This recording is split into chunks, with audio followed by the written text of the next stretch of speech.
বড় কোনো চমক ছাড়াই বিশ্বকাপের জন্য আর্জেন্টিনার চূড়ান্ত দল ঘোষণা করেছেন কোচ লিওনেল স্কালোনি। লিওনেল মেসির নেতৃত্বে কাতার বিশ্বকাপ জয়ী দলের উপরই আস্থা রেখেছেন তিনি। লিও খেলবেন তার রেকর্ড ষষ্ঠ বিশ্বকাপ। তবে ২৬ সদস্যের স্কোয়াডে অভিজ্ঞ মার্কোস অ্যাকুনা এবং তরুণ মিডফিল্ডার ফ্রাঙ্কো মাস্তান্তুওনের বাদ পড়া নিয়ে প্রশ্ন আসছে। ৩৬ বছরের খরা কাটিয়ে তৃতীয়বারের মতো বিশ্বকাপ জেতে আর্জেন্টিনা। পূর্ণতা পায় লিওনেল মেসির শোকেস। ২০২২ তো তাই কোটি আর্জেন্টাইন ভক্তের কাছে এখনও বিশেষ কিছু। ৪ বছর পর আবারও ফিরেছে মহারণ। ব্রাজিল, স্পেন, পর্তুগালের মতো দলগুলো স্কোয়াড ঘোষণা করলেও সময় নিচ্ছিলেন মাস্টারমাইন্ড স্কালোনি। অবশেষে এলো সেই মাহেন্দ্রক্ষণ। Necesito que esto llegue con toda la fuerza de los argentinos.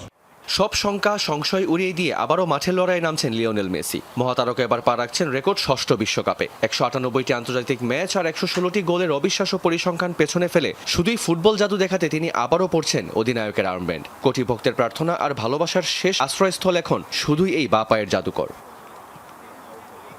দলে নেই কোনো বড় চমক, নেই কোনো নাটকীয়তা, তবে যা আছে তাতেই কাঁপছে ফুটবল বিশ্ব। ২৬ সদস্যের স্কোয়াডে স্কালোনি ভরসা রেখেছেন তার চেনা দুর্গের উপরই। কাতার জয়ের নায়ক এমিলিয়ানো মার্তিনেজ, এনজো, ম্যাকএলিস্টার আর রোমেরোদের নিয়ে দলটা যেন এক নিরেট দেয়াল। তবে চমক নেই বললেও বাদ পড়েছেন রিয়াল মাদ্রিদের তরুণ তুর্কি ফ্রাঙ্কো মাস্তান্তুয়ানো এবং অভিজ্ঞ লেফটব্যাক মার্কাস আকুনা। রিভার প্লেটে নিয়মিত না খেলাই কাল হয়ে দাঁড়িয়েছে আকুনার জন্য।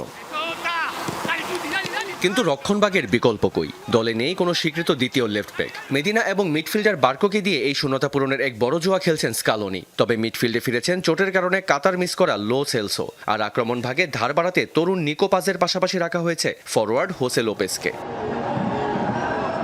তবে এই আর্জেন্টিনা দলে বড় একটা হাহাকারের নাম আনহেল ডি মারিয়া। গুরুত্বপূর্ণ ম্যাচে দলের সেই ত্রাতা এবার নেই। তার অভাব পূরণ করবে কে? ১৭ জুন কানসাস সিটিতে আলজেরিয়ার বিপক্ষে ম্যাচ দিয়ে শুরু হচ্ছে চ্যাম্পিয়নদের শিরোপা ধরে রাখার মিশন। ডি মারিয়াহীন স্কালোনির এই দল কি পারবে মেসির হাতে কেরিয়ারের শেষ সোনালী ট্রফিটা তুলে দিতে? রিয়ান রাফতি, যমুনা স্পোর্টস।